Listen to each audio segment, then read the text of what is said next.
Então, conforme o nosso planejamento, e eu agradeço mais uma vez o Daniel pelo PowerPoint, ele é ótimo em design, se fosse eu, não estaria bacana desse jeito, viu, gente? Essa é a arte dele.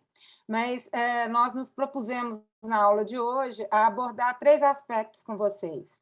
A pandemia e desinformação, a partir da perspectiva de aspectos empíricos e conceituais, o método científico como forma de fixação das crenças, e verdade e crença à luz do pragmatismo persiano.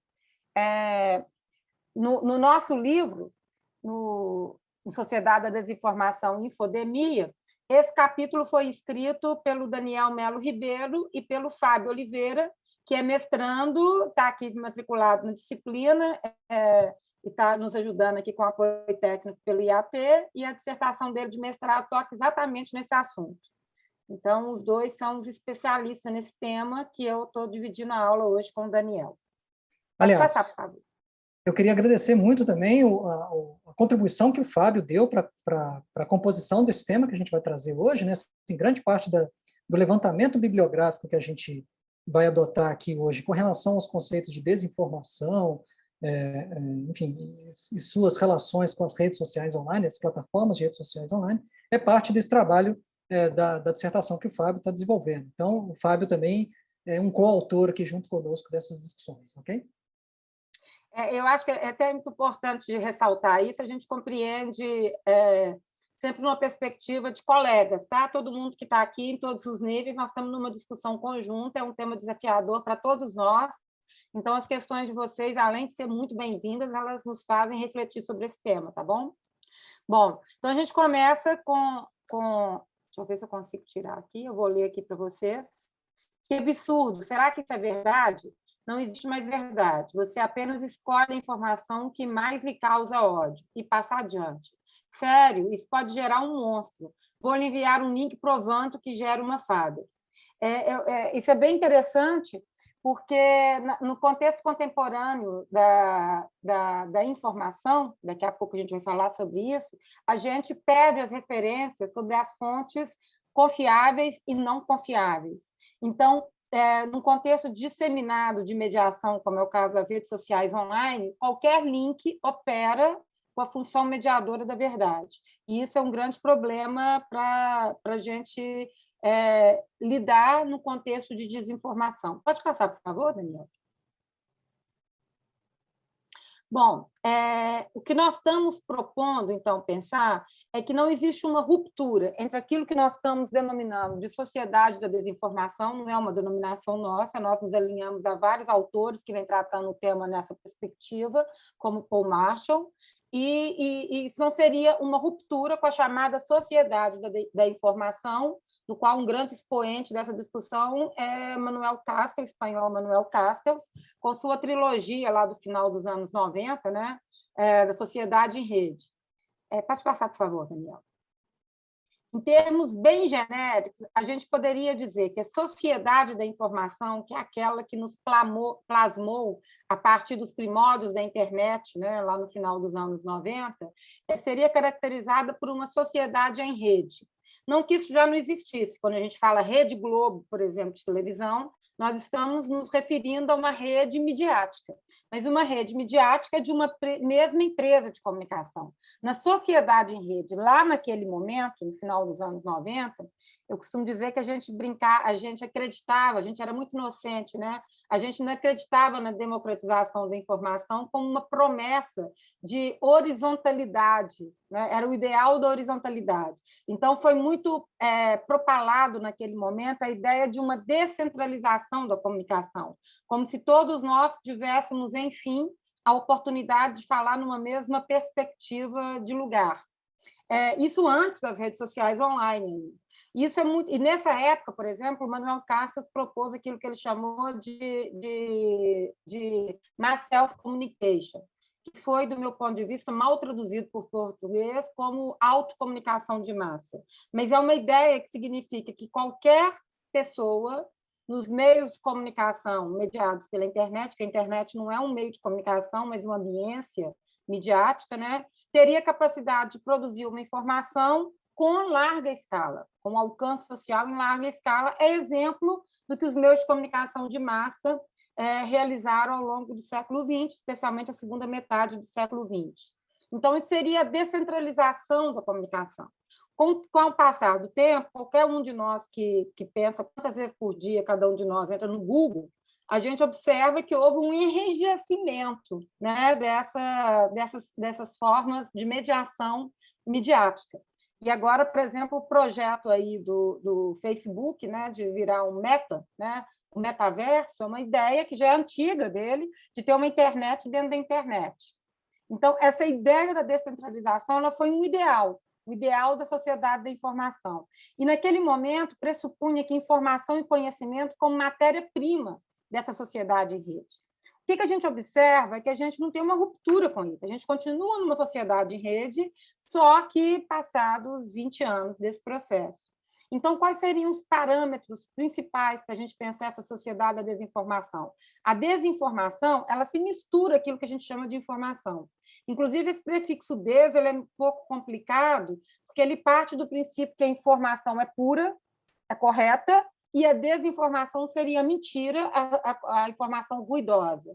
Enquanto que a gente sabe, desde sempre, que o ruído faz parte do processo comunicacional. Na sociedade da desinformação, a gente teria, segundo Marshall, que ele vai publicar esse texto em 2016, logo depois das eleições norte-americanas que elegeram Trump, que foi fundamental para a gente pensar esse processo, Brexit e coisas afins, como o predomínio de notícias falsas. E ele vai dizer que essas notícias falsas elas fazem parte da nossa experiência diária, cada vez mais no âmbito da sociedade da desinformação. A propagação da desinformação ela se baseia em padrões de comunicação que derivam do capitalismo de informação. Então, aquilo que ela é propalado como descentralização da comunicação vai evoluir para um capitalismo de informação muito sofisticado. Né? Quando a gente pensa quais são as empresas que tiveram maior lucro nos últimos anos, a gente vai estar sempre vendo Amazon no top, Google no top. Né? Então, esses grandes gigantes da tecnologia, eles, inclusive, não se vendem como empresas de comunicação, mas como empresas de tecnologia. Né? É alguma coisa que o Facebook sempre diz em sua defesa, das muitas vezes que ele é convidado a virar público, expor a sua ação na mediação de eleições, por exemplo, como a gente tem visto desde 2016. Isso é muito importante, porque se a gente teve, por exemplo, coisas nos Estados Unidos ou na Europa, na eleição de Trump, a questão do Brexit, ou as eleições na Ásia, né? Ou as próprias eleições no Brasil em 2018, e provavelmente o que a gente vai ver em 2022 no Brasil, né? Eu acho que o Marshall ele coloca um aspecto muito importante para a gente levar em conta nesse processo, é que ele faz uma crítica à maior parte dessas definições de fake news, de notícias falsas, que colocam ênfase na intencionalidade da informação, que a informação seria intencionalmente falsa para produzir dano. Ele diz que isso é um problema porque quando se coloca a questão na perspectiva da intenção da informação, a gente coloca em segundo plano a questão da circulação dessa desinformação, que, do meu ponto de vista, é o aspecto primordial. Então, a gente não pode nem só colocar foco na fonte, na intenção, nem só na circulação, mas no processo de comunicação como um todo. Você pode passar, por favor, Daniel? Vou tentar ir mais rápido.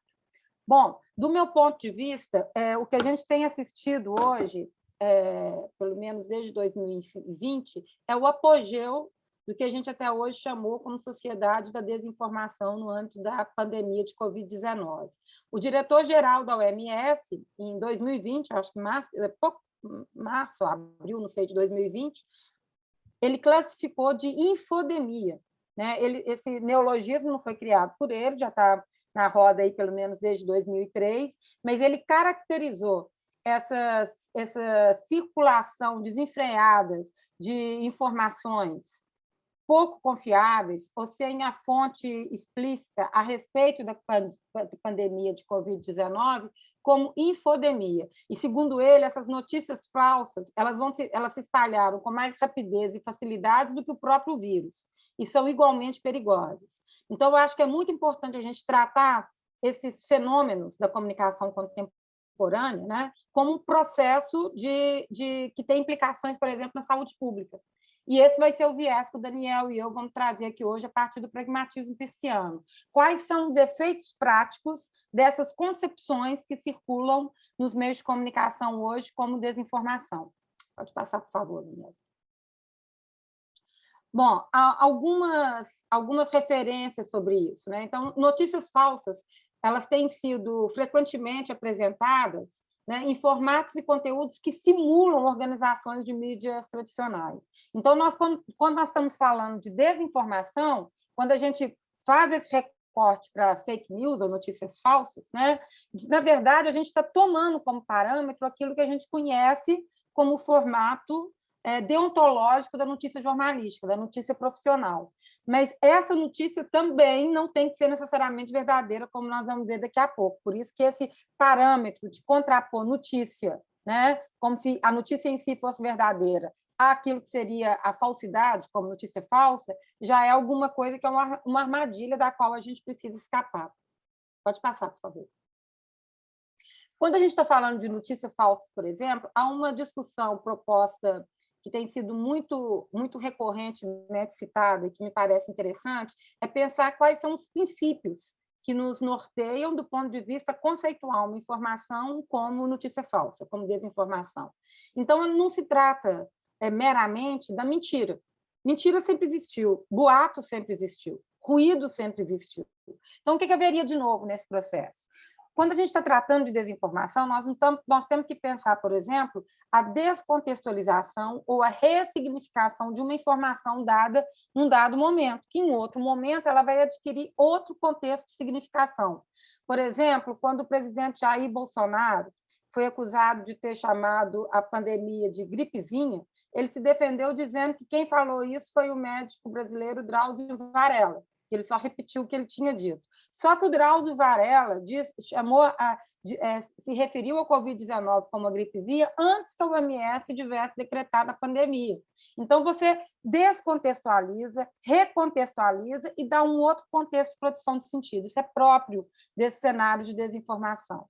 Outro aspecto importante é a sátira ou paródia, que tem a ver, por exemplo, com a circulação de memes, né? Hoje eu estava de manhã no seminário na Universidade de Buenos Aires e eles apresentaram uma pesquisa super interessante sobre hashtags em alguns eventos lá e mostrando como que o que eles chamam de broma, né, que é a sátira ou paródia, na coleta que eles realizaram, representa o apogeu da circulação de sentidos variados.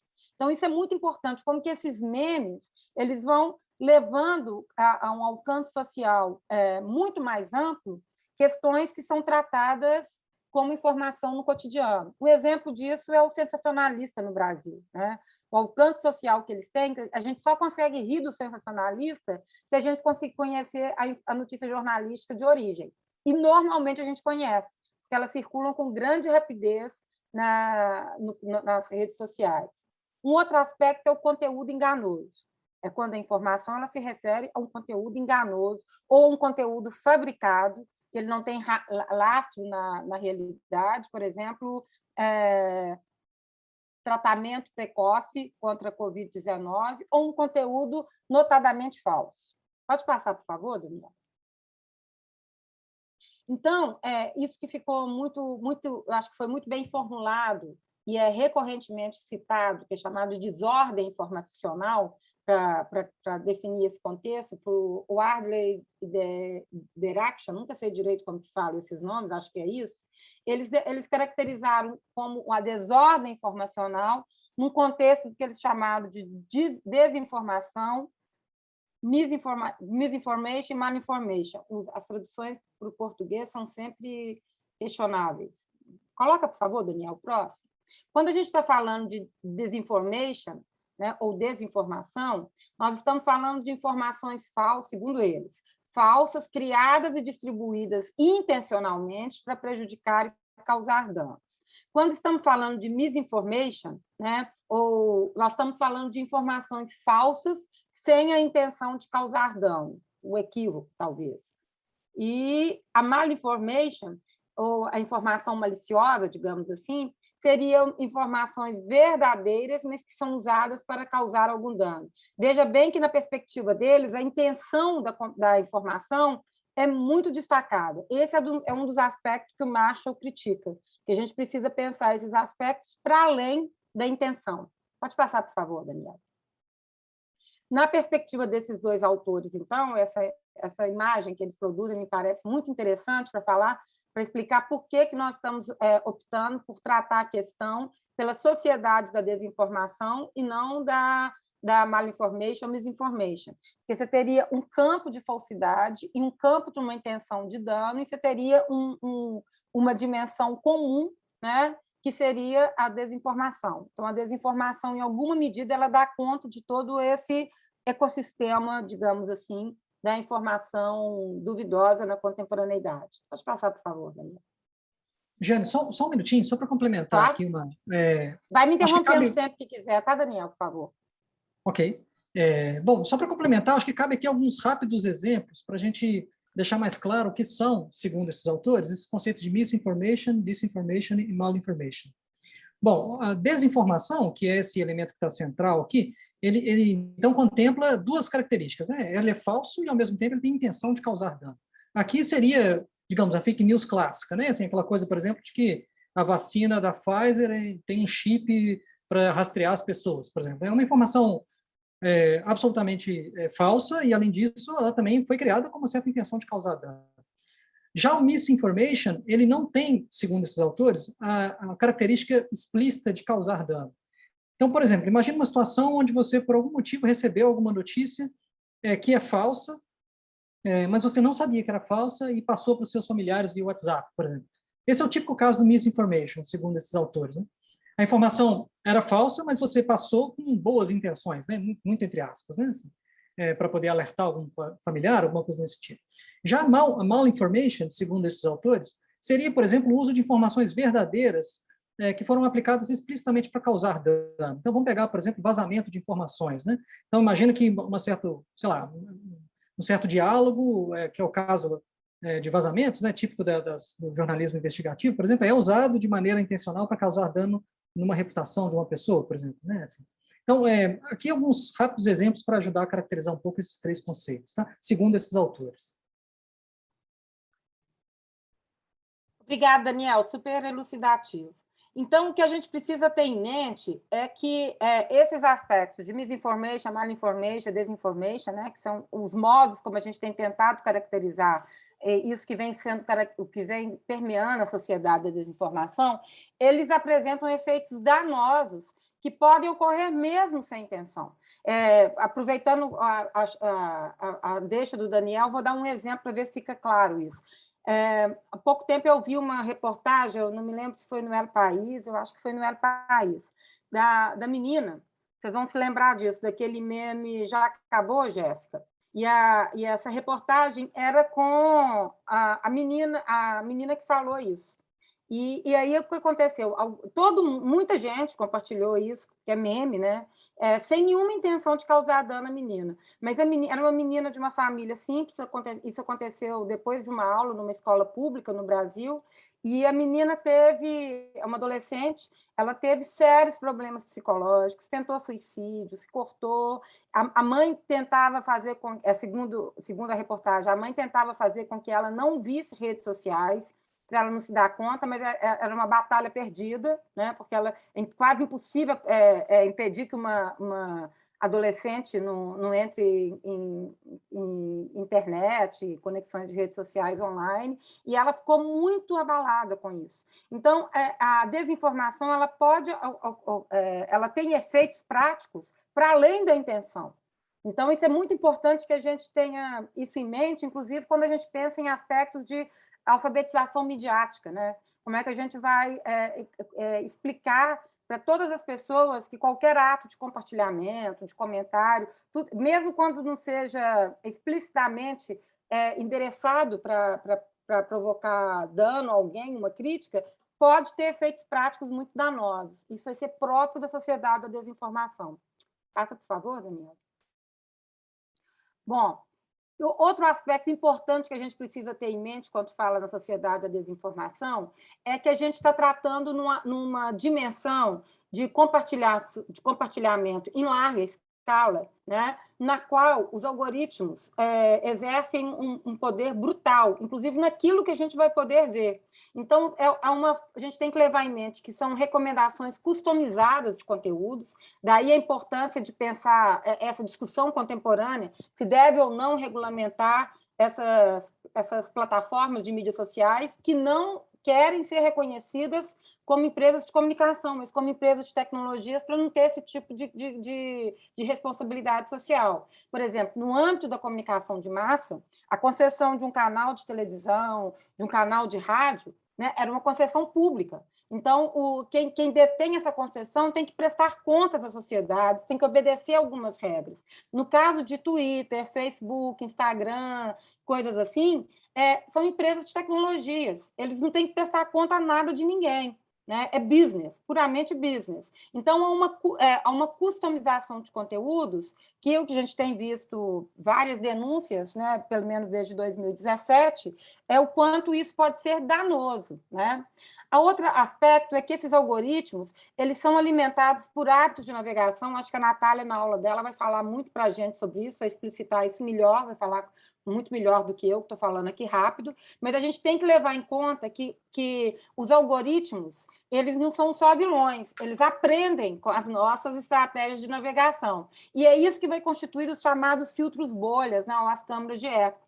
A gente tende a ficar cada vez mais encerrados nos limites ideológicos de quem pensa como a gente, nas conexões de redes sociais online. E a gente tem estratégias para isso, para além dos algoritmos. A gente pode bloquear, a gente pode sair dos grupos, a gente pode silenciar. Então, a gente tende cada vez mais a se abrir para as opiniões diferentes. E isso vai ser um problema quando a gente vai pensar em termos daquilo que circula como desinformação, do ponto de vista pragmático, como a gente vai ver daqui a pouco. A omissão de opiniões divergentes é uma questão importantíssima nesse sentido, porque isso dificulta o aprimoramento dos hábitos de consumo midiático e, consequentemente, da avaliação crítica das informações que recebemos.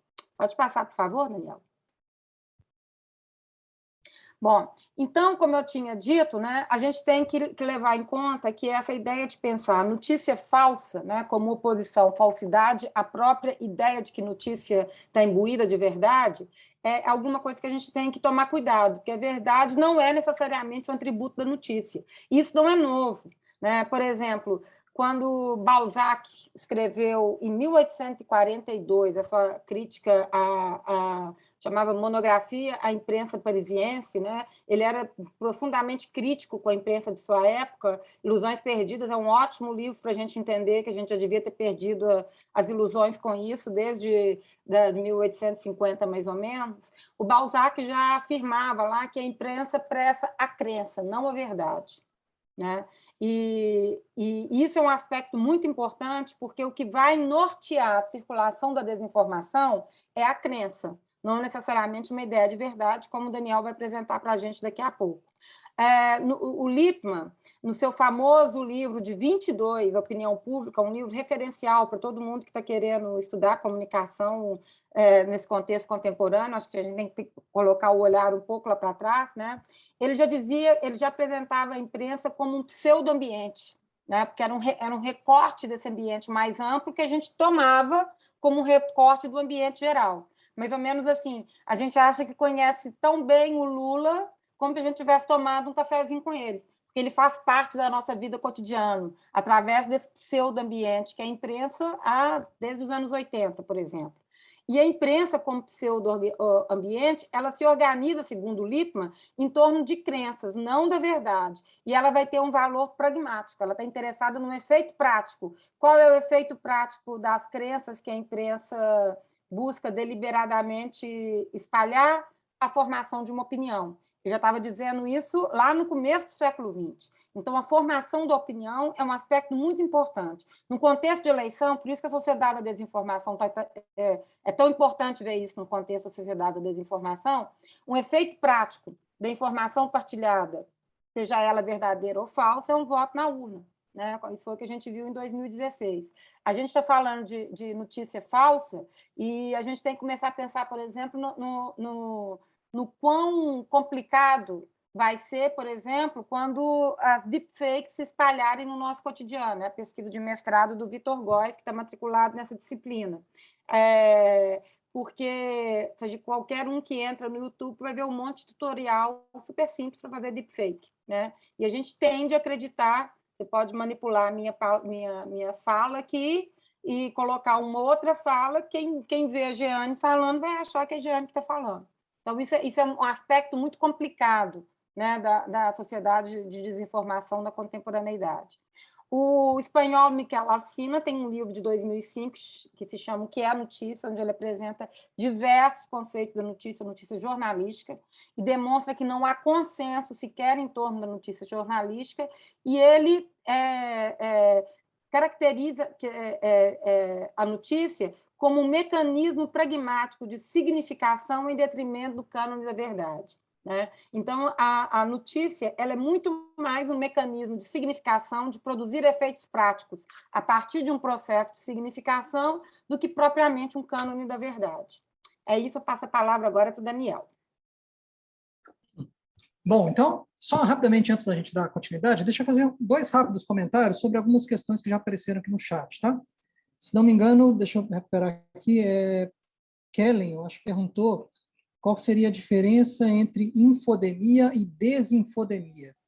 Kellen, eu, sinceramente, não conheço ainda o conceito de desinfodemia, nunca tinha ouvido falar. Se você puder compartilhar conosco algum exemplo, alguma notícia, eu acho que vai ser muito interessante para a gente debater depois na sequência. Mas obrigado pela questão. E a Adriana está fazendo um comentário que tem muita relação com isso que a Jeane acabou de falar, né? Pode-se considerar uma descontextualização quando se conta uma verdade, mas somente partes dela que interessam ao enunciador naquele contexto? Como a gente vai ver, Adriana, isso também tem muita... É um dos exemplos dos casos de fixação das crenças, que eu vou falar daqui a pouquinho, tá? Mas eu acho que tem um ponto bem central aí na sua questão, que tem a ver com essa noção de verdade, que a Jeane acabou de dizer aqui, né? Assim, eu acho que existe um certo choque, né? E eu acho que isso também faz parte de toda a formação aí dos jornalistas, né? Dos cursos de jornalismo, de não pensar exatamente o jornalismo como em busca da verdade, mas sim um aspecto da verdade ou uma maneira de relatar os fatos, né? Isso também tem profundas implicações semióticas, né? Se der um pouquinho de tempo, a gente pode falar um pouco sobre isso ao longo do debate. Mas então vamos avançar um pouco aqui, e eu acho que a ideia principal, portanto, a partir de agora, é a gente fazer uma leitura da desinformação a partir dos conceitos de pragmatismo, tá? Já que foi introduzido pela Jeane anteriormente, né? Assim, isso tem profundas relações também com o próprio jornalismo, né? Bom, em linhas gerais, o pragmatismo pode ser entendido por essas 2 definições aqui, né? São definições bastante simplificadas e, evidentemente, num curso reduzido como esse, a gente não consegue se aprofundar tanto assim no conceito filosófico denso como é o pragmatismo. Mas essas 2 definições ajudam a gente a ter uma ideia do que se trata, ok? Então, em primeiro lugar, vamos pensar o pragmatismo como um método de elaboração de crenças que guiam a conduta, apontando para o aprimoramento da razão no longo curso do tempo. Aqui eu queria destacar alguns elementos importantes para a gente entender o que é o pragmatismo. Em primeiro lugar, a questão do método. Então, o pragmatismo ele pressupõe uma metodologia, pressupõe processos, ok? Algumas interpretações recentes do pragmatismo entendem que o pragmatismo é uma espécie de ponto de vista que abre mão do método. Esta não é a definição inicialmente proposta pelo autor que a gente trouxe hoje, tá?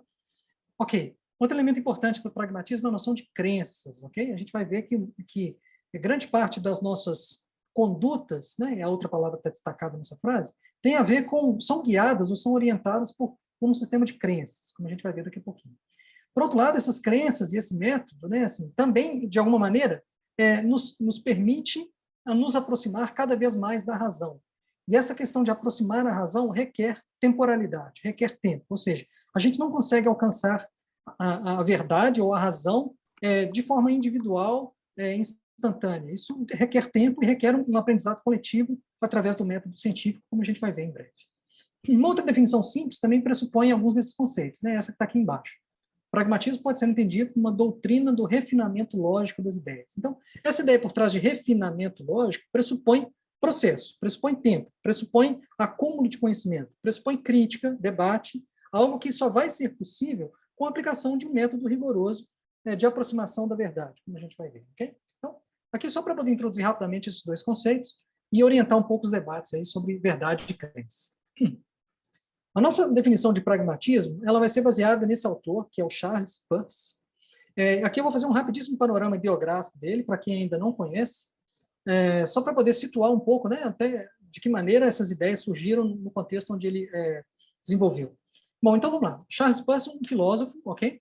Estadunidense, então pragmatismo é uma parte de uma filosofia reconhecidamente nascida nos Estados Unidos. E ele foi um cientista, sobretudo. Então, Charles Peirce ele trabalhou durante bastante tempo com ciência. Então, embora ele também seja reconhecido por seus trabalhos filosóficos, ele tem uma grande aproximação com a própria ciência. Ele praticou a ciência.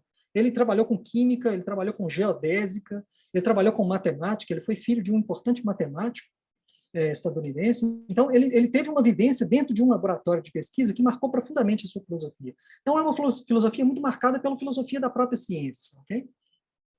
Ele foi um sujeito assim, extremamente perfeccionista. Ele dedicou, sei lá, mais de 60 anos da vida dele a pesquisas relacionadas à lógica, à ciência e, sobretudo, à semiótica.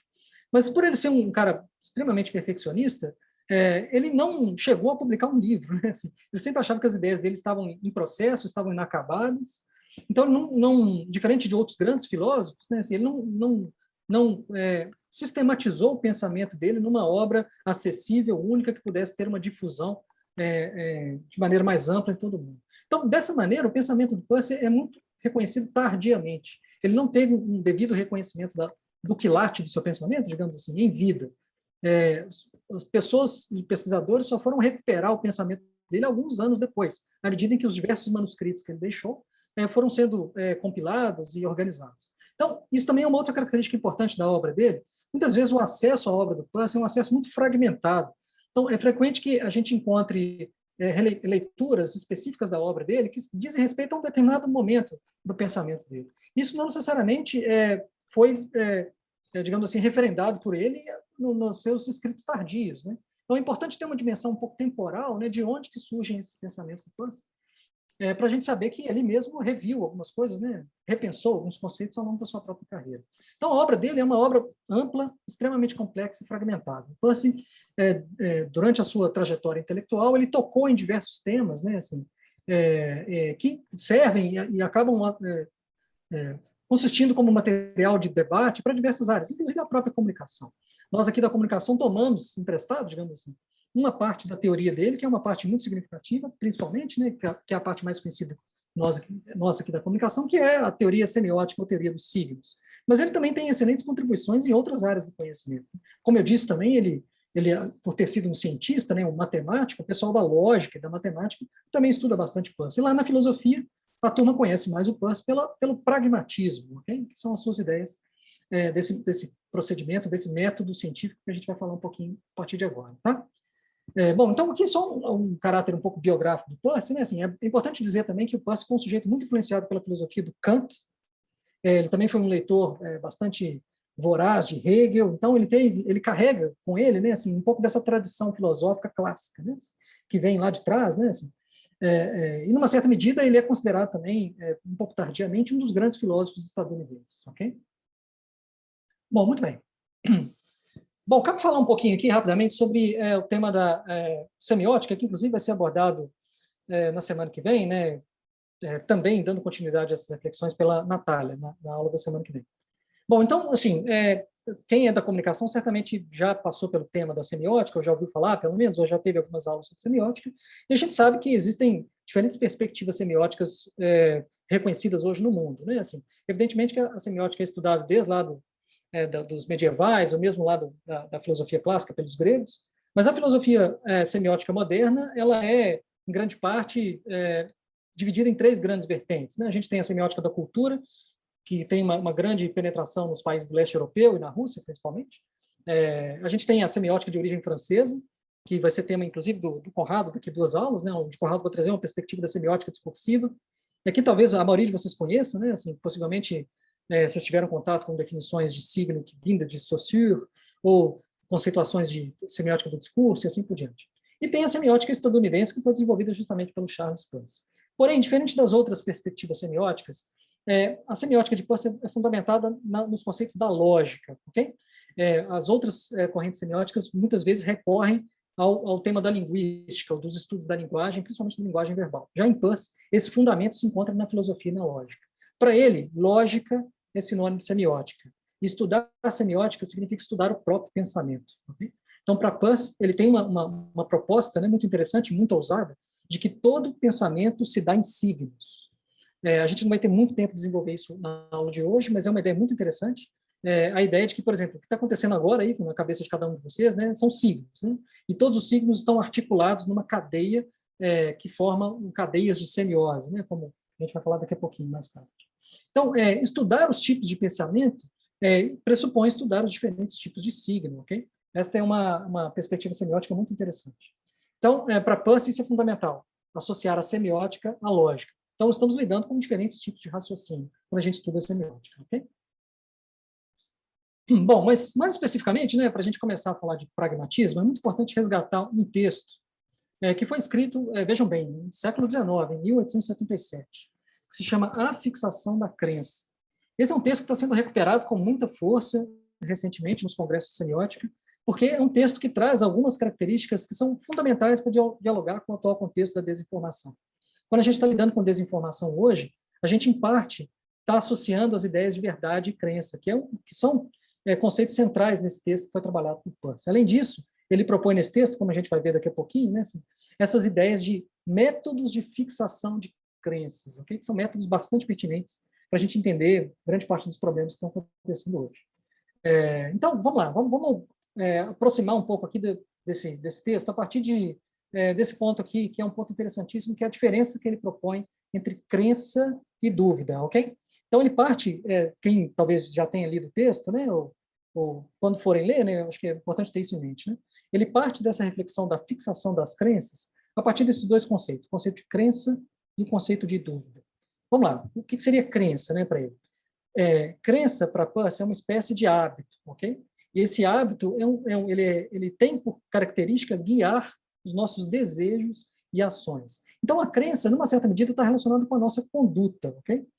Peirce vai dizer que a crença é um estado confortável, né, assim, de pensamento, onde que, por meio da crença, já temos uma espécie de noção pré-estabelecida dos resultados esperados, né? Então, acreditamos numa coisa porque, numa certa medida, prevemos, né, ou sabemos que aquilo pode se comportar daquela maneira esperada. Então, essa é um pouco a ideia de crença. E Peirce vai dizer que esse estado é um estado confortável, ok? O estado de crença ele é um estado, de uma certa medida, estável, ok? Por outro lado, a dúvida. Vamos lá, o que seria dúvida para Peirce? Para Peirce, dúvida é uma espécie de estado de desconforto, tá? O estado de desconforto ele vai causar uma espécie de sensação que vai te tirar do lugar. A dúvida ela provém, isso é importante, né? Assim, ela contraria nossas expectativas e ela provém da experiência concreta do mundo. Então, isso é também um ponto de vista muito interessante da perspectiva de Peirce, a ideia de que todo pensamento, né, assim, ou todas as ideias, o nosso processo lógico, nosso raciocínio deriva de fenômenos externos, né? Assim, então, os fenômenos externos, a realidade bruta, digamos assim, nos afeta de alguma maneira. Isso, por exemplo, é a origem da própria dúvida, né? Quando a gente tromba, né, assim, com questões ou problemas do dia a dia, isso pode abalar um pouco as nossas crenças. Então, a dúvida é um estado de desconforto que nos motiva a pensar e alcançar novas crenças. Então, daí a gente pressupõe uma espécie de processo cíclico, né? Onde a gente inicialmente parte de uma situação de crença que nos é confortável. Essa situação de crença, por sua vez, é abalada por uma dúvida que provém da experiência fenomenológica, por exemplo, né? A experiência do mundo externo. Então, essa dúvida nos abala, ela nos causa um certo desconforto e lutamos para superar esse estado de desconforto, para poder, enfim, alcançar uma nova crença. Okay? Esse processo que salta da dúvida para alcançar uma nova crença, Peirce chamou de investigação. Então, numa certa medida, fazemos uma investigação para compreender os fatos, as dúvidas novas que surgiram e abalaram as nossas crenças, e de que maneira podemos alcançar uma nova crença para poder estabilizar o nosso pensamento. Então, esse é um processo cíclico, ok? Mas, olhando para esse processo cíclico aqui, a gente já consegue pressupor algumas questões interessantes sobre a própria desinformação. Vamos imaginar, por exemplo, esse processo, né, de crença, dúvida e nova crença, olhando para as reflexões sobre a desinformação que acabamos de falar agora há pouco. Então, vamos lá. Vamos pensar, por exemplo, em possíveis efeitos que a desinformação causa nesse processo. Em primeiro lugar, a gente já consegue imaginar, eu acho que o Camilo falou bastante sobre isso também na semana passada, né? Assim, a desinformação, ela tem por efeito, um dos efeitos, por exemplo, reforçar crenças já estabelecidas, né?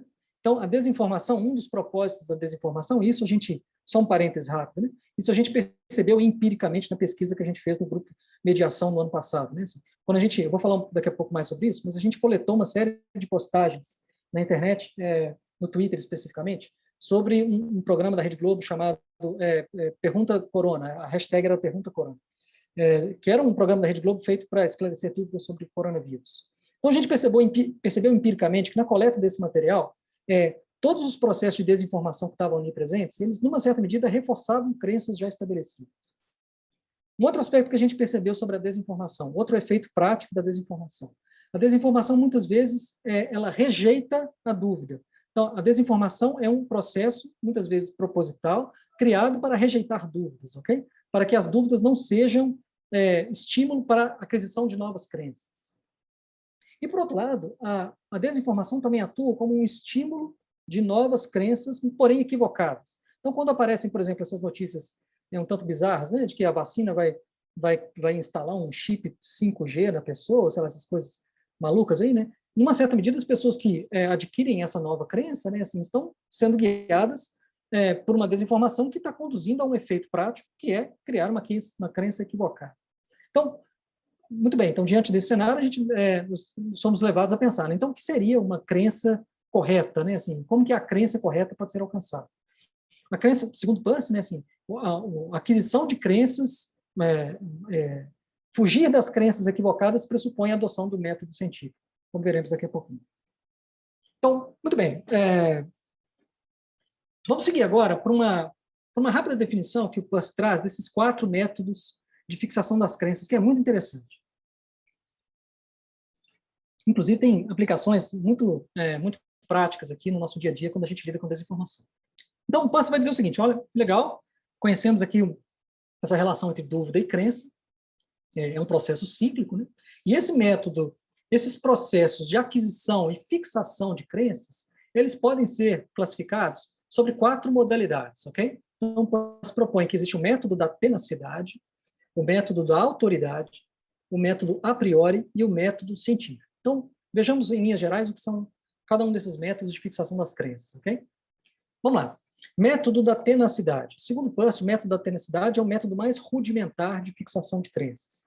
Geralmente é aquele método onde as pessoas se agarram a uma determinada crença por repetição e por insistência. Okay? Então, o método da tenacidade, inclusive, o pessoal que já leu o texto aí deve ter visto uma metáfora que ele fez lá que é muito interessante. Né? Pensa no avestruz, por exemplo. Quando o avestruz enfia a cabeça debaixo da terra, né, assim, ele se isola de todos os problemas e para ele o problema está resolvido, né? Porque à medida em que eu ignoro as dúvidas que estão em volta de mim, eu insisto na minha crença e permaneço fixado a ela. Segundo Peirce, esse é um método ainda bastante utilizado, mas extremamente rudimentar de fixação das crenças, que ele vai chamar de método da tenacidade. A própria Jeane também já comentou isso em algumas palestras e alguns textos, né, que o método da tenacidade, por exemplo, é um método extremamente comum para lidar com o contexto da desinformação. Né? A insistência das pessoas, por exemplo, no tratamento, do chamado tratamento precoce, é um sintoma, claro, do método da tenacidade. A insistência no tratamento, nos possíveis resultados de um tratamento, mesmo com todas as críticas que já foram feitas e provadas pela ciência em função disso. Muito bem, um segundo método bastante interessante para Peirce, de fixação de crenças, ele chama de método da autoridade. O método da tenacidade, o anterior, né, assim, ele pressupõe uma característica individual. Né, assim, o indivíduo insiste naquela crença. O método da autoridade, para ele, é um método já de caráter um pouco mais coletivo. E ele pressupõe a fixação de crenças por confiança ou por repressão. Então, o Peirce vai dizer no texto dele, né, sobre, por exemplo, né, autoridades religiosas ou autoridades estatais que, numa certa medida, impõem uma certa crença por força ou por até mesmo por confiança. Né? Assim, a gente pode entender isso, daqui a pouco eu vou mostrar um exemplo, sobre a questão dos influencers, né, digital influencers, de que maneira também essas personalidades aí, né, de uma certa medida, atuam na fixação de crença das pessoas pela autoridade.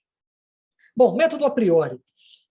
Posso dizer que o método a priori já é um método bem mais sofisticado. Né? O método a priori, em comparação com os outros, é um método que já se caminha para por uma espécie de reflexão lógica mais apurada. Okay? Segundo ele, o método a priori é aquele método que se baseia em explicações que são agradáveis à razão. Então, muitas vezes, fixamos nossas crenças ou acreditamos numa determinada coisa, num determinado conceito, não exatamente porque aquele conceito se aproxima da verdade, mas porque aquele conceito é agradável a argumentos lógicos que não são, na verdade, ligados ao nosso próprio gosto. Né? Assim, temos uma certa afinidade por isso. Então, aquilo nos parece razoável. Okay? Então, esse é o método que o Peirce vai chamar de método a priori, que é bastante popular, inclusive. Né? Assim, usamos isso com muita frequência no nosso dia a dia.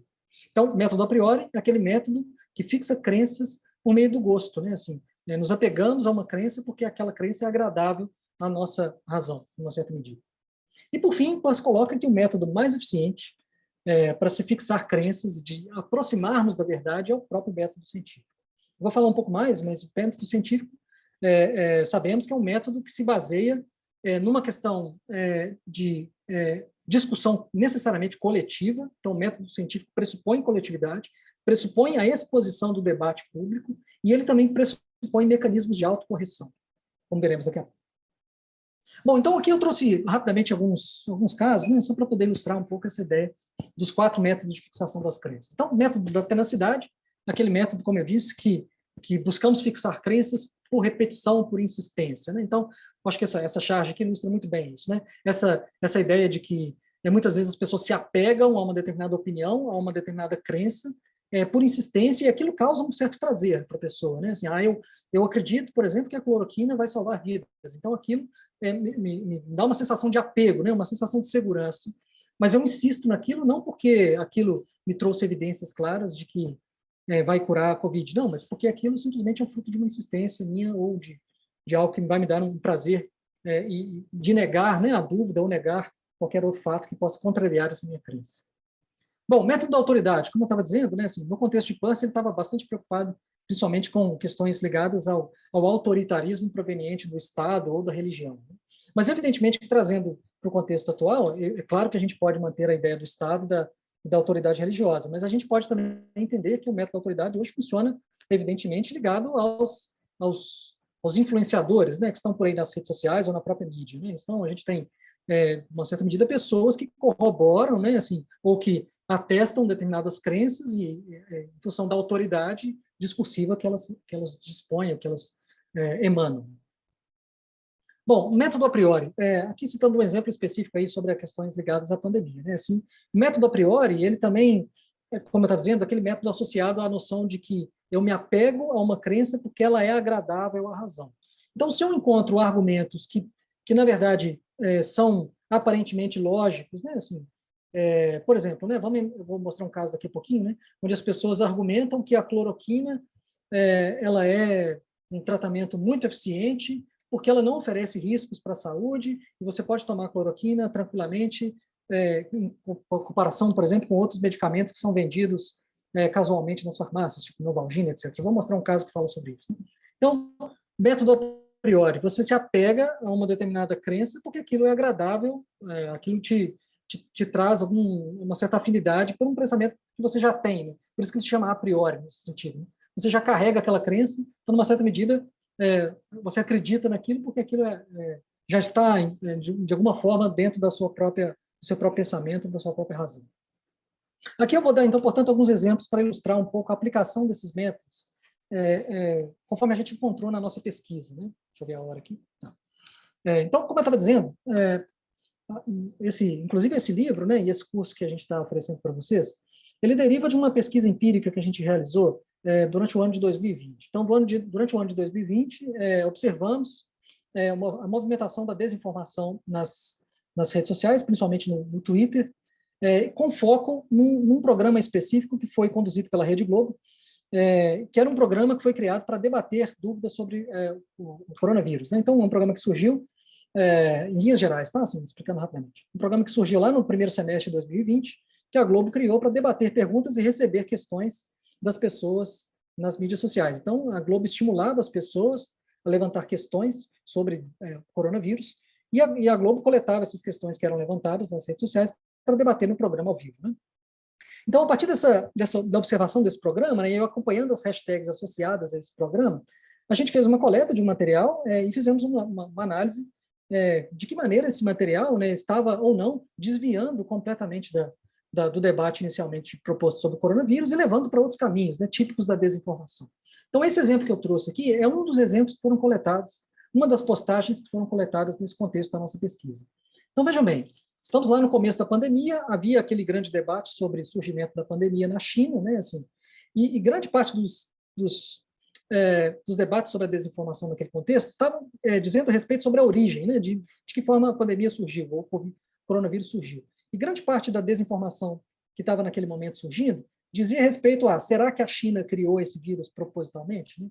Então, essa postagem diz respeito a isso. Então, vejam bem a postagem aqui. A pessoa está dizendo, né, a culpa foi da China, sim. E aí ela traz uma reportagem do Globo, que diz o seguinte na reportagem, né, prefeito de Wuhan, na China, admite ter omitido informações sobre o coronavírus. Então, vejam bem, que interessante. Como podemos analisar esta notícia especificamente, tendo em vista os métodos de fixação das crenças? Podemos perceber nessa notícia, por exemplo, um caráter de tenacidade, na medida em que esta pessoa que fez essa postagem, ela insiste no argumento de que o vírus teria sido fabricado propositalmente pela China. Então, percebemos uma característica de tenacidade aqui, ok? Por outro lado, também percebemos uma característica do método da autoridade, porque a pessoa se apoia na autoridade jornalística, no caso, uma notícia do Globo, para poder corroborar a sua ideia e o seu pensamento. Então, ela convoca a autoridade jornalística, percebemos que isso é usado de maneira muito conveniente, né, para poder sustentar o próprio argumento dela. Aliás, isso a gente percebe muito no contexto da desinformação, né? De que maneira, por exemplo, a mídia é ora invocada como um coringa e ora ela é considerada como globo lixo e coisas do gênero. Né? Então, eu vou invocar essa autoridade quando é conveniente para mim, entende? Então, esse é um exemplo que a gente pode perceber nesses dois métodos. Esse outro caso aqui é aquele que eu estava dizendo com relação à cloroquina e novalgina. Vamos explicar um pouco melhor o que é isso. Né? Assim, vejam bem essa postagem aqui. Bom, a pessoa dizendo o seguinte, olha só, esse resumo da bula da direita, que no caso a pessoa se enganou, até do lado esquerdo. Então, esse resumo da bula da esquerda é do remédio novalgina, que você costuma tomar para dor de cabeça ou febrinha, e não da hidroxicloroquina. Percebam a hipocrisia do assunto? O que a pessoa está dizendo aqui? Ela pegou um trecho da bula da novalgina e colocou aqui ao lado. Então, o trecho da bula da novalgina está dizendo o seguinte, esse medicamento pode causar distúrbios cardíacos, choque anafilático, distúrbios vasculares, distúrbios renais, etc., etc. Induzindo a pessoa de que esses efeitos são próprios da cloroquina.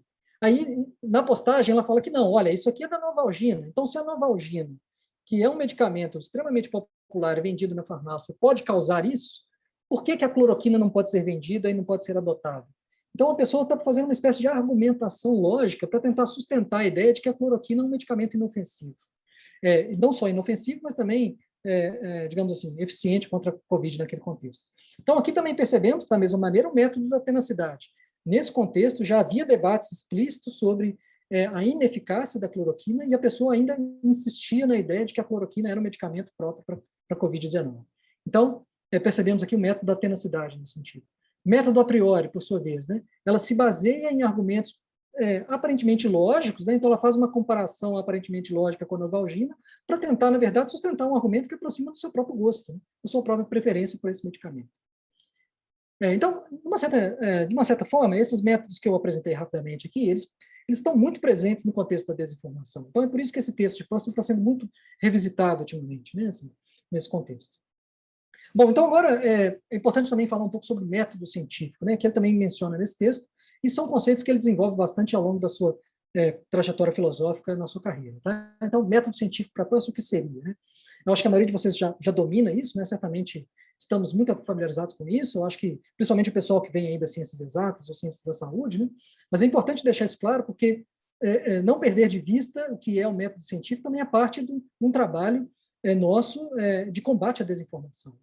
Aliás, isso são parênteses rápido. Isso, inclusive, aparece no nosso livro, lá no último capítulo, né, a ideia de que a educação midiática, né, assim, passa pelo ensino do próprio método científico. Então, vamos lá. Você sabe muito bem que o método científico é aquele método que se baseia em argumentos que independem das nossas preferências individuais. Tá? Além disso, no método científico, as hipóteses devem ser testadas pela experiência. E aqui a palavra experiência ela tem até um duplo sentido. As hipóteses devem ser validadas por experimentos científicos concretos e também devem ser validadas pela própria experiência fenomenológica, digamos assim, né? Os experimentos, os dados, os resultados, eles devem, digamos, ser colocados ao mundo e ser divulgados publicamente para que a comunidade envolvida naquele tema possa ter acesso a esses dados, a essas conclusões, né, esses signos que são publicados por aí em revistas acadêmicas, em jornais, em entrevistas, etc., e deliberar sobre aquilo. Okay? Então, ele pressupõe esse teste da experiência. O teste da experiência pressupõe colocar isso para circular no mundo. Né? Mais uma característica do método científico. Os argumentos devem ser comunicados e validados coletivamente por procedimentos autocorretivos. Isso que eu estava dizendo aqui agora há pouco. Né? Assim, o método científico pressupõe uma coletividade. O método científico não é algo desenvolvido na mente de um indivíduo trancado no seu laboratório. Isso é uma característica muito importante do pensamento de Peirce. Né? Assim, o pensamento, a razão, a verdade pressupõe coletividade, pressupõe compartilhamento, pressupõe rede. Né? É por isso que a ideia de semiose aqui é muito importante. A conexão entre os pensamentos, né, digamos assim, é parte fundamental para nos aproximarmos cada vez mais da verdade. Porém, tem uma característica importante também do método científico que deve ser mencionada, a ideia de falibilismo. O método científico ele também está sujeito a falhas. As conclusões que alcançamos, elas podem ser falseadas e chegamos, portanto, a outras novas conclusões, ou aquelas crenças, né, que foram, de uma certa medida, fixadas pelo método científico, podem, daqui a alguns anos, quem sabe, serem questionadas por novas crenças, e assim que a ciência avança. E aí, então, chegamos numa ideia de verdade própria do método científico para Peirce. Para Peirce, a verdade ela não é, portanto, absoluta e ela não é individualizada. A verdade é uma espécie de ponto de convergência das ideias. Então, não existe, por exemplo, uma verdade imutável e uma verdade concreta, imediata. A verdade ela é alcançada por uma espécie de processo coletivo, onde diversas mentes, em colaboração, vão se aproximando dela aos poucos, à medida em que o conhecimento avança. Então, essa ideia de convergência para Peirce é importante. Muito bem, aqui dando alguns exemplos para poder ilustrar um pouco essa ideia do método científico, principalmente essa ideia da falibilidade. Né? Vejam bem, olha só, como que isso pressupõe aqui uma ideia de tempo, né? de acúmulo e de evolucionismo. Sei lá, no século, nem lembro exatamente quanto, né? Mas século XVII, sei lá, quando Isaac Newton, né? Assim, pressupõe lá as leis da gravitação universal, né? Assim, existia uma certa noção do que era, sei lá, as leis de gravitação universal, mas elas foram sistematizadas pelas leis de Newton e elas já davam conta de um universo de possibilidades que era considerado bastante razoável para aquele determinado contexto. Então, numa certa medida, aquelas leis davam conta de um conjunto de explicações bastante, digamos assim, compreendiam grande parte dos fenômenos conhecidos até então. Só que, no entanto, a gente não pode tomar essa lei da gravitação de Newton, por exemplo, né, como algo imutável, porque na sequência vem, por exemplo, alguns séculos depois, alguns anos depois, vem lá Einstein com a teoria da relatividade, ao dizer, por exemplo, que a gravitação, as leis da gravitação de Newton, por exemplo, não se aplicam exatamente a grandes massas de corpos, né, como os astros celestes. Né, assim. Naquele contexto, as leis de Newton, por exemplo, elas deveriam ser revistas. Então, essa é um pouco a ideia que Peirce já estava prenunciando quando ele estava falando do método científico. A verdade, portanto, é uma verdade um tanto provisória. Eu tenho uma certa noção do que é aproximar-se de um certo conceito, que é a ideia de gravitação universal, e esse conceito foi revisitado à medida em que novas leis surgiram. Então, imagina lá Einstein, por exemplo, né, fazendo seus experimentos. Ao fazer seus experimentos, ele foi tocado por uma dúvida. Né? Assim, ele percebeu lá, pelas suas observações, que, opa, peraí, aquele hábito, aquela crença da lei da gravitação universal de Newton não está se aplicando nesse determinado experimento que eu detectei aqui. Então, aquilo causou nele uma certa dúvida, essa dúvida nele levou a um processo de investigação.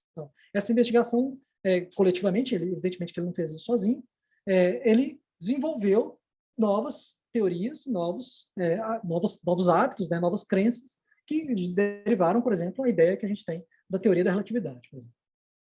De maneira semelhante, aconteceu também na própria pandemia. Né? Assim, quando surge, sei lá, o pesquisador francês lá, com a ideia da hidroxicloroquina, né? Assim, ele lança uma hipótese, né? Assim, olha, a cloroquina aparentemente tem resultados interessantes. Então, ao lançar essa hipótese, cria-se uma espécie de dúvida na comunidade científica, né? Opa, então vamos ver, será que esse negócio funciona mesmo ou não? Então eu submeto essa dúvida, essa hipótese, esses estudos, ao crivo da coletividade. Então a coletividade vai julgar aquilo, né? Assim, os cientistas, a comunidade internacional, vai avaliar aquela hipótese, se ela é verdadeira ou não, e vai refutar ou vai avançar naquilo. Então percebeu-se, por esse processo científico, metodológico, que aquela hipótese da cloroquina não se consolidou, que talvez, ou mais precisamente, o tratamento mais eficaz seria, evidentemente, o caminho da vacina, né? Então, e o mesmo processo acontece com a vacina, né? Então, quando eu trago uma nova proposta de tratamento, né, assim, eu vou lançar uma vacina no mercado. Então, a vacina também passa por esse mesmo procedimento, né? Eu desenvolvo uma hipótese, essa hipótese ela tem que ser publicada em papers, e tem que ser debatida, e tem que ser avaliada por pares ao redor do mundo, para que essa hipótese, então, possa ser validada e seguir adiante, e assim que a ciência caminha. Bom, acho que aqui ainda sou eu, né, Jeane? Acho que sim, né? Tá. Bom, Sim. muito bem. Então, em linhas gerais, esse é um pouco um resumo do texto do Peirce sobre como de fixação das crenças, ok? A partir de agora, a gente vai começar a entrar um pouco mais no tema do pragmatismo, tá? Mais precisamente. É possível, de maneira resumida, a gente entender que o pragmatismo do Peirce se desenvolveu, né, assim, evoluiu em 3 momentos, ok? Isso aqui é uma divisão didática, tá? A ideia do Peirce não foi exatamente tão como se fosse uma escada, né? Assim, as coisas foram desenvolvendo naturalmente, mas de maneira didática a gente pode entender 3 momentos do pragmatismo de Peirce. Esse é um primeiro momento, lá por volta do final do século XIX, onde ele escreveu A Fixação das Crenças e um outro texto super importante que se chama Como Tornar Nossas Ideias Claras, tá? Vou falar um pouquinho sobre a questão do pragmatismo nesse texto daqui a pouco. No segundo momento, ele avançou um pouco mais no pragmatismo dele, tá? Ele reconheceu que as ideias iniciais eram interessantes, mas que precisavam de um pouco mais de solidez e aprofundamento. Fez isso lá no comecinho do século, em 1903, um conjunto de palestras que ele deu em Harvard, ok? Que a Giane vai comentar daqui a pouco. E, por fim, ele refinou ainda mais a teoria do pragmatismo dele, quando ele conectou essa teoria do pragmatismo com os estudos da semiótica e da teoria dos signos, especificamente com a teoria dos interpretantes, que a gente vai falar brevemente daqui a pouco, tá? Então, deixa eu comentar agora um pouco sobre esse primeiro momento do pragmatismo dele, que tem a ver com esses 2 textos, Fixação das Crenças e Como Tornar Nossas Ideias Claras. Nesse texto, Como Tornar Nossas Ideias Claras, ele propõe a primeira definição do pragmatismo. É uma definição extremamente cabeluda, a gente tem que ler umas 30 vezes para poder entender o que é essa definição, o que ele quer dizer com isso, mas a gente vai tentar simplificar um pouco para vocês aqui, tá? Então vejam bem como que é a primeira definição de pragmatismo do Peirce. Considere quais efeitos que possivelmente podem ter aspectos práticos. Imaginamos existir no objeto da nossa concepção. Então, considere quais efeitos que possivelmente podem ter aspectos práticos, imaginamos existir no objeto da nossa concepção. Então, nossa concepção desses efeitos é o conjunto da nossa concepção do objeto. Essa definição aqui, extremamente cabeluda, eu tive que ler 200 vezes para poder entender o que esse cara está querendo dizer. Além disso, ler os comentadores e avançar um pouco mais nos textos de Peirce, mas, de maneira resumida, a gente pode entender o seguinte. A primeira definição do pragmatismo do Peirce tem a ver com a ideia dos efeitos práticos de um determinado conceito intelectual. Então, para se compreender um determinado conceito intelectual, muitas vezes perdemos muito tempo com definições que não são claras. Então, ao invés de perder tempo com essas definições aparentemente densas, que não nos ajudam a esclarecer esse conceito, vamos olhar para os efeitos práticos que esse conceito produz na sociedade e no mundo. Então, essa é a ideia inicial do pragmatismo dele. Os hábitos e as crenças guiam a nossa conduta e geram efeitos práticos perceptíveis. Bom, vamos entender como que isso pode funcionar, por exemplo, no caso da desinformação. A gente já viu aqui no começo da nossa aula, por exemplo, né, assim, a ideia de desinformação. A ideia de desinformação hoje está sendo muito debatida, né? E como definir desinformação? Definir desinformação é complexo, né? A gente passou aqui por alguns autores, a gente percebe algumas lacunas e algumas imperfeições no conceito de desinformação. Então, qual que é a ideia de Peirce? Quando a gente está diante de um conceito complexo como esse, vamos olhar para os efeitos práticos que esse conceito produz. Então, quando a gente pensa em desinformação, quais são os efeitos práticos que a desinformação está causando no mundo? Por exemplo, rejeição à vacina. O fato de que algumas pessoas estão rejeitando a vacina é, em grande parte, um efeito da desinformação. Então, esse é um efeito possível da desinformação. Outro efeito possível que apareceu aqui na semana passada, né? Diretores da Anvisa são ameaçados de morte caso aprovem vacina contra a Covid em crianças. mais um outro efeito prático da desinformação. De que maneira, portanto, a desinformação está causando efeitos práticos na sociedade? Então, o Pussy vai dizer o seguinte: se fosse possível somar todos esses efeitos práticos, a gente teria uma noção mais clara do que é a desinformação. Isto é uma proposta pragmatista de leitura de um contexto, de um conceito, desculpa. Porém, resumindo, coloquei aqui nesse slide. Então, o que seria a desinformação? Como devemos compreender a desinformação sob o ponto de vista do pragmatismo? A compreensão do conceito da desinformação requer a observação de seus efeitos práticos no mundo. É isso, em resumo. Tá. Antes de passar a palavra para a Giane, deixa eu só fazer um rápido comentário que talvez esteja passando aí pela cabeça de vocês. Muitas vezes, no senso comum, a palavra pragmatismo ela tem uma conotação negativa, ok? Então, a gente frequentemente escuta isso, né? Fulano tem uma visão muito pragmática do mundo. Então, a gente escuta isso muito no mundo do mercado de trabalho, por exemplo, um determinado chefe, um determinado gestor tem uma visão pragmática, ou seja, aquele cara que está voltado para os resultados.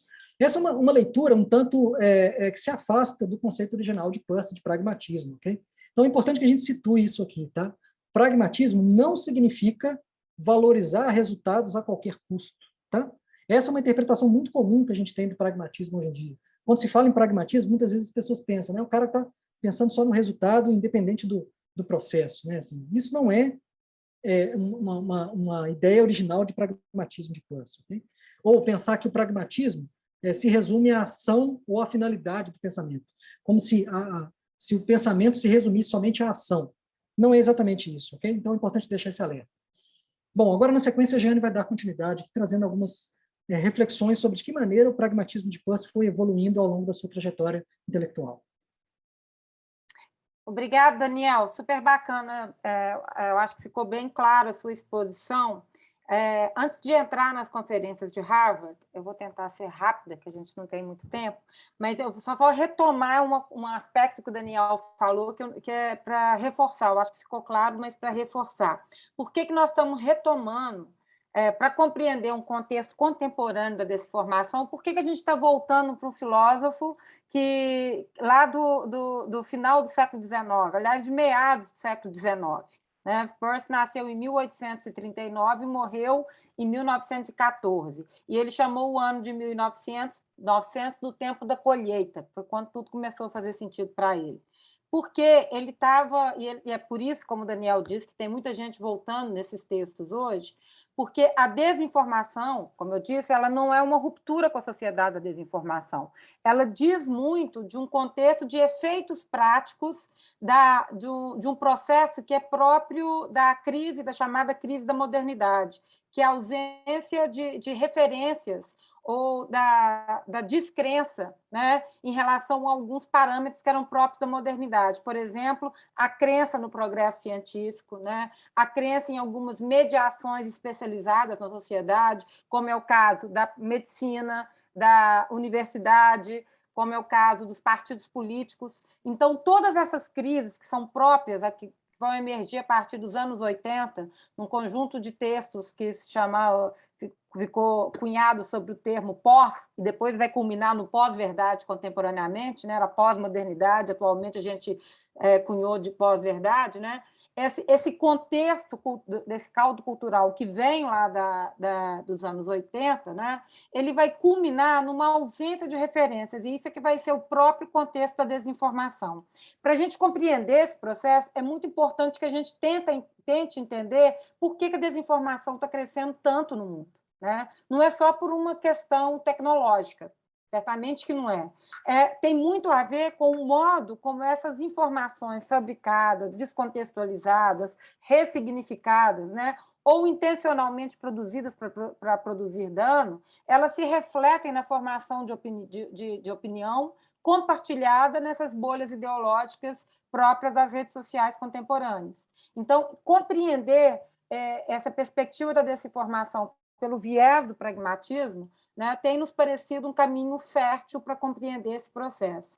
Um aspecto importante para a gente pensar, antes de chegar nas conferências de Harvard, é que o Peirce, junto com alguns amigos, lá na década de 1870, começaram a discutir alguns conceitos e Peirce propôs o termo pragmatismo para dar conta disso que ele chamou de máxima pragmática, que é essa definição um pouco confusa, né, que o Daniel explicou tão bem para a gente agora.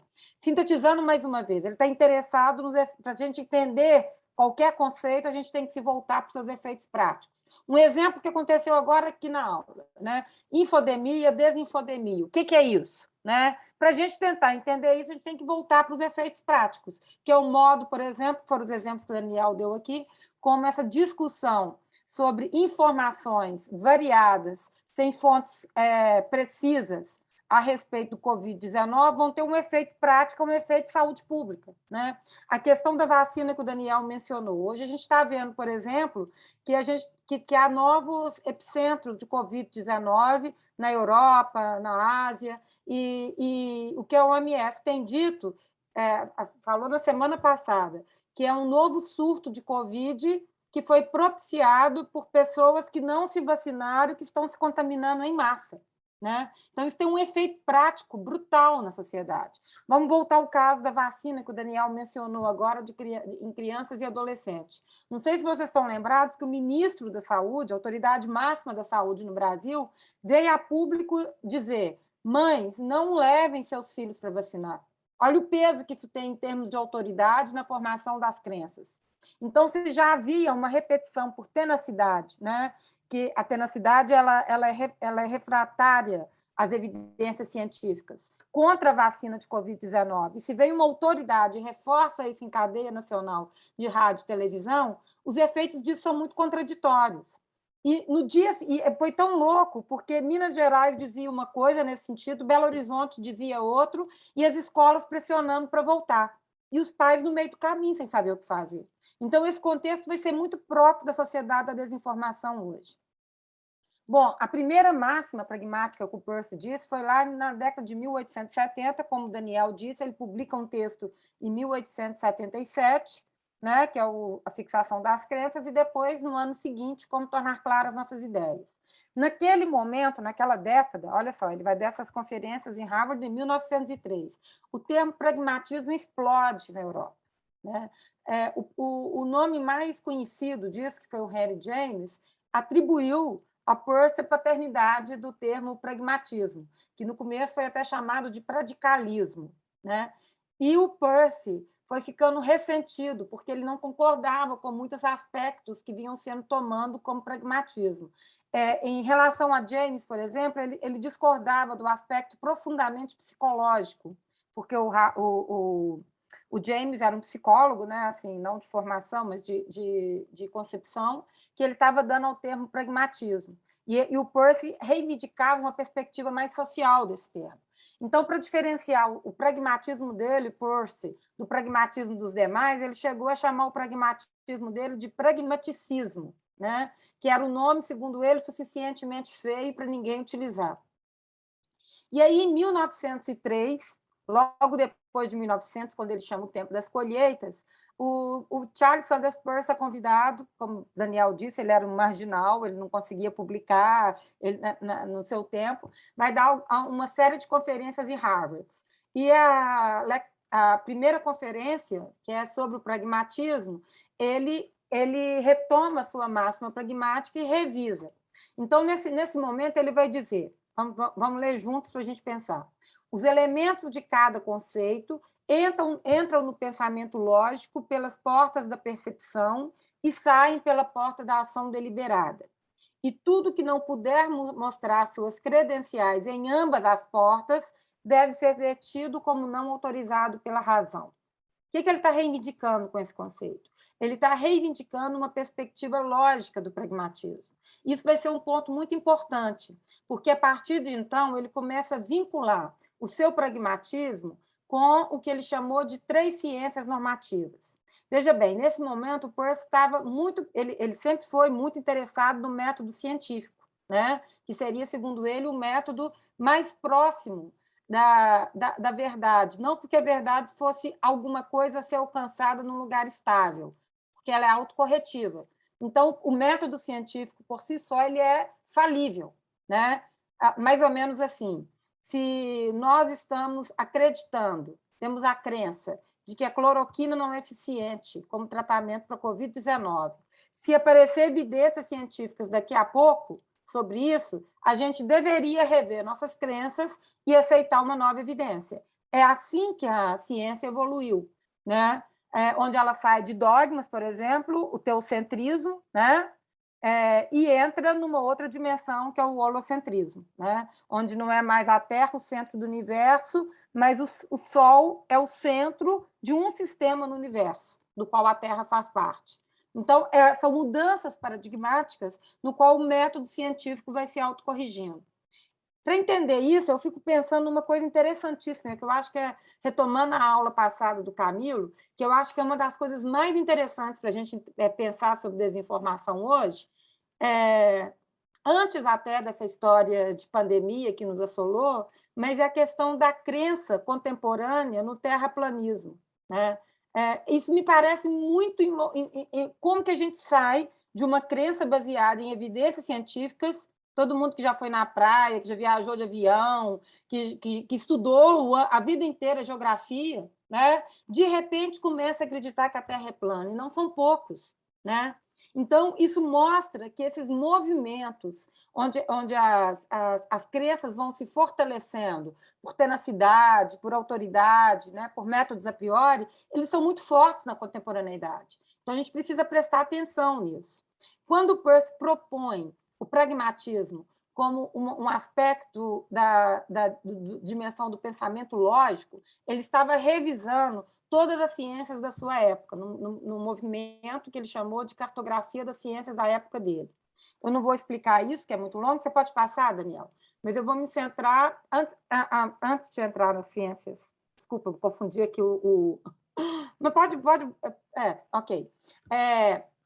O pragmatismo pressupõe, então, que todas as ações, né, todas as ações práticas que derivam de qualquer concepção, é isso que o pragmatismo está entendendo? Qual ciência que vai averiguar isso? A ciência que vai dar conta de averiguar o curso da ação é a ética, né? Então, ele diz que a ética é aquilo que deliberadamente escolhemos fazer, escolhemos acreditar, escolhemos realizar no mundo.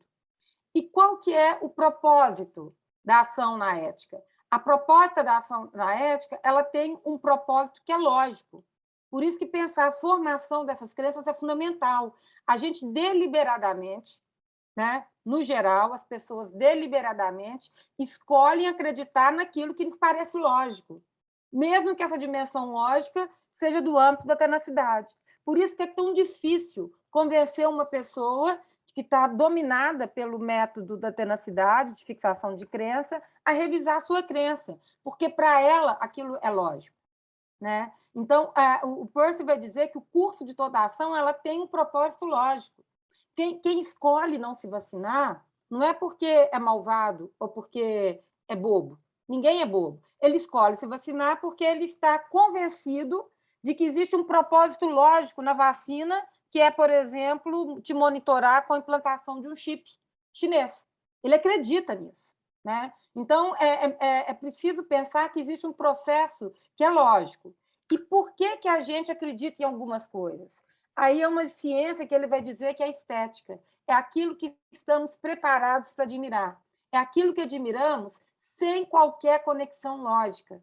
Então, essa é a raiz do engajamento. A gente se sente propenso, por exemplo, a acreditar numa explicação lógica que seja condizente com a nossa ideologia, porque são formas de mediação, né? Então, se a gente admira uma certa autoridade, seja ela Gandhi, seja ela Bolsonaro, seja ela Dalai Lama, seja ela Trump, seja ela Osama Bin Laden, né? A gente admira, então a gente tende a desenvolver um curso de ações voltadas para aquela dimensão lógica. Por isso que essa discussão é tão complicada e por isso que a gente deve fazê-la com muito cuidado. Não adianta a gente desmerecer o ponto de vista lógico de quem tenazmente acredita aquilo numa perspectiva. Isso é que é a maior dificuldade da desinformação na contemporaneidade. Volta aquele slide, por favor, Daniel. que eu tinha pulado? Então, veja bem, o pensamento ele tem uma dimensão lógica. Aquilo que a gente está apto a perceber de todas as informações que chegam no mundo é uma seleção. A gente escolhe qual grupo de WhatsApp que vai participar, de qual que a gente não vai participar, quem que a gente vai bloquear nas nossas redes sociais. Então, tem uma dimensão que é, primeiro, de nos guiar por aquilo que a gente admira. Então, isso vai criando bolhas ideológicas que vão refinando o pensamento lógico e vai preparando a nossa ação deliberadamente. É o campo da ética. A ética de Peirce não se confunde com moral, nem imoral, ela é amoral. Ela não está interessada numa dimensão moral, mas simplesmente em averiguar e investigar qual é o curso da ação rumo a um propósito lógico. Então, se a gente quer entender, por exemplo, essas disputas de sentido em torno da vacinação e o modo como isso está ameaçando o nosso 2022, que o processo já começou na Europa, no momento que a gente está achando que pode começar a abrir aqui no Brasil, né? É preciso entender qual é o propósito lógico de quem não se coloca disponível para vacinação. Pode passar, Daniel, por favor. Então, veja bem, quando chega em 1907, olha só, Peirce vai morrer em 1914, ele está no fim da vida. Ele começa a reunir todos... Peirce era um sujeito que estudava 17 horas por dia. E ele deixava tudo manuscrito, claro. E eu tive a oportunidade de ver algumas partes desse manuscrito dele na biblioteca do Winfried, Daniel, quando eu fiquei na casa dele, no meu sanduíche. Eu fiquei impressionada como que a minha letra eu escrevo, eu não dou conta de entender. Ele escrevia e a letra dele é clara. E ele dizia o seguinte, que ele deixava o assunto dele para a posteridade, ele acreditava na posteridade. E aí, em 1907, ele reúne todo aquele pensamento disperso que ele escreveu. Quando ele reúne, ele é conhecido, muito conhecido, é por aí que vocês devem conhecê-lo mais, como a semiótica, né? E ele reúne, ele integra o pensamento semiótico dele com o pensamento pragmático. Vocês têm que lembrar que, naquele momento, tinha acabado de ser lançado Darwin, A Origem das Espécies. E o pensamento de Peirce, como de vários filósofos naquele momento, foi muito influenciado pelo pensamento de Darwin. Então, ele acreditava num evolucionismo, numa evolução da linguagem. Isso é muito interessante. Ele dizia o seguinte, as palavras aprendem com o tempo. E eu parafraseei essa ideia dele, ele dá até um exemplo, que a ideia de eletricidade, tal como foi proposta, já não significava a mesma coisa na época dele. Minha tese de doutorado foi sobre jornalismo, eu parafraseei isso no início, para dizer que o jornalismo que eu estava me referindo, né, em 2005, não era o mesmo jornalismo dos anos 70. E o jornalismo de 2005 certamente não é o mesmo que nós estamos vivendo em 2021, porque o 2005 ainda era redes sociais na perspectiva que a gente vê hoje. Então, o que ele estava propondo? Olha só, que o que ele chamava de semiose, né, que é a transformação de um signo em outro, e ele pensou, vou tentar explicar isso bem rápido, vamos ver se a gente consegue, que a ideia de signo para Peirce era uma entidade triádica. E veja bem, ele não propôs isso. A ideia de signo em Platão já era triádica, né? Tem um livro do Winfried Nutt, que é muito interessante, que é a História da Semiótica, que ele vai mostrando que desde Platão até Peirce, você vai tendo modelos diádicos e triádicos de semiose, de signo, ou representação. Para Peirce, o signo, ou representação, o signo representa um objeto, que tem a natureza de outro signo, com vistas a produzir um efeito de significado, que é o interpretante, que, por sua vez, é um outro signo. Mais ou menos assim, essa aula. Essa aula é uma representação parcial do que Daniel e eu entendemos sobre esse assunto. O que cada um de vocês está entendendo sobre essa aula é o interpretante, ou seja, é uma representação do que Daniel e eu entendemos sobre isso e que buscamos expressar nessa aula, que é o signo. O que vocês estão entendendo depende da experiência que vocês têm sobre esse assunto. Cada um vai interpretar essa aula de um jeito, conforme o seu repertório. Isso que o Peirce chamou de experiência colateral, que são os signos adjacentes que provêm do repertório de cada um, que vocês vão acionar para entender isso que o Daniel e eu estamos falando. Então, nós nunca, olha que coisa interessante, nós nunca vamos estar tendo uma comunicação que é exata. Isso, Platão já sabia disso, né? Porque é um processo de representação parcial incompleto. Um exemplo, o que a gente sabe, olha só que interessante, um sujeito como Jesus, a gente nem tem um rastro histórico evidente, sabe que existiu uma pessoa, mas a representação dogmática e religiosa de Jesus, que influencia todo o cristianismo, por exemplo, é para além daquilo que estava efetivamente relacionado à vida de Jesus. É um cara que não deixou nada escrito. Tudo que a gente sabe de Jesus é o que os amigos dele, os apóstolos, deixaram escritos. A mesma coisa serve para a gente pensar em termos, falei aqui de um conhecimento do ponto de vista dogmático, mas vamos voltar para um outro tipo de conhecimento, Sócrates. Sócrates é um cara também que a gente nem tem um rastro histórico evidente, né? Sócrates era um sujeito que dava aulas oralmente, falando pelas ruas. Tudo que a gente sabe de Sócrates é aquilo que seus amigos, por exemplo, Platão e Xenofontes, deixaram escrito para nós sobre Sócrates.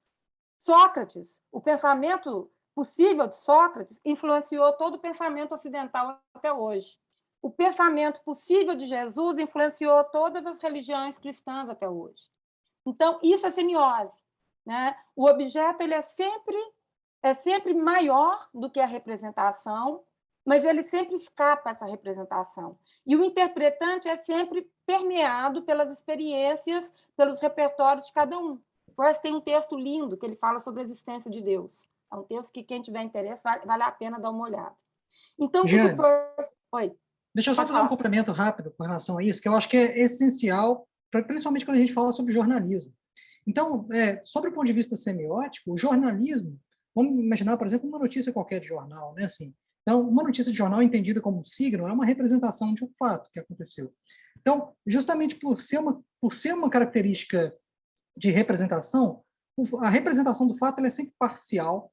Então, de saída, a gente já percebe que o jornalismo não pode ter a pretensão de ser a realidade. Ele é sempre uma representação da realidade. Então, o jornalista, quando ele vai cobrir um determinado fato qualquer, sei lá, um acidente na Antônio Carlos, né? Bateu lá, o motoqueiro bateu no ônibus. Certamente ele vai trazer uma descrição parcial do que aconteceu. Ele será incapaz de trazer nessa descrição jornalística a descrição completa do que aconteceu, porque isso foge da própria característica do signo.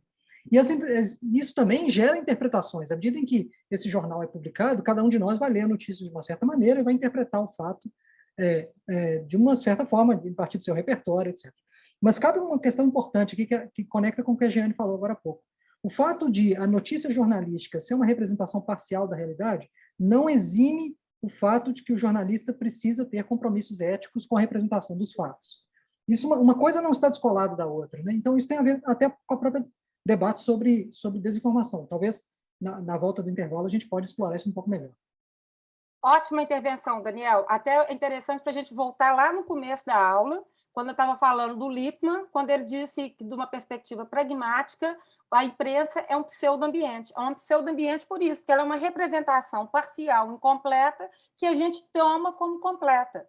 Agora, na contemporaneidade, você não vai ter mais a imprensa. Como eu disse, desde da pós-modernidade, estamos questionando essas verdades, como progresso científico, mediações como imprensa, universidade, escola, partidos políticos, enfim. Você começa a ter uma série de novos sites de informação ou de desinformação que se apresentam como um pseudo-ambiente retratando a realidade. O que a gente tem obrigação de fazer, primeiro, como profissionais de comunicação, e segundo, como formadores de opinião? É buscar o lastro de objetividade, é isso que o Daniel disse. Então, assim, tem que haver algum lastro entre aquilo que está entre o objeto, o signo e o interpretante. Ele não pode ser totalmente fabricado. Se ele for fabricado, ela é puramente ficção. Então, o que a gente tem que começar a entender? Não existe a objetividade jornalística clássica, todo mundo que é da área de jornalismo sabe disso, porque a primeira teoria do jornalismo, né, que era a teoria do espelho, partia do princípio que seria possível acoplar o objeto ou realidade com o interpretante, que seria a verdade. Isso é impossível, porque a semiose está sempre em aprimoramento. Então, você não tem nem a realidade pré-determinada pronta, ela está sempre em transformação, assim como a verdade ela é autocorretiva, né? Então, a gente vai ter verdades provisórias, mas elas têm que ter laço com o objeto e laço com o interpretante, senão ela rompe a semiose. Pode passar, por favor, Daniel. Pode passar, acho que já são, a gente vai perdendo muito tempo. Então, segundo Peirce, a opinião ela é destinada a ser o consenso final. Olha só, a gente não atinge o final da semiose, é sempre uma finalidade. Ele está sempre interessado em como deve ser essa dimensão lógica, como as coisas devem ocorrer para ter uma finalidade cada vez mais lógica. Então, a opinião é destinada a ser o contexto, ao consenso final. É aquilo que queremos dizer pela palavra verdade. O objeto representado nessa opinião é o real. Né? Então, veja bem, entre a realidade e a verdade, que é aquilo que o jornalismo apregoa, né? A gente vê isso recorrentemente em editoriais do Jornal Nacional, né? Que eles estão... É a verdade, são os fatos, é sempre uma verdade que é parcial e uma realidade que é recortada, são os enquadramentos. O problema é quando você perde o vínculo com a realidade ou com o objeto e não tem compromisso com a verdade. Né? É isso que a gente tem que aprender a diferenciar, e é isso que nos cabe, eu acho, como profissionais de comunicação e formadores de opinião. Pode passar, por favor, Daniel. Então, esse mecanismo, né, do signo e se aprimorando cada vez mais em busca da verdade, né, que é a tarefa do pragmatismo, ele pressupõe a modificação do hábito e a geração de novas crenças. Na verdade, o que o pragmatismo pressupõe é a mudança de hábito. Essa que seria a essência do método científico, que a gente estivesse dispostos a aprimorar os nossos hábitos recorrentemente. Enquanto a gente vive, a gente está aprendendo. Aquilo que está cristalizado na vida está morto. Pode olhar isso em todos os contextos.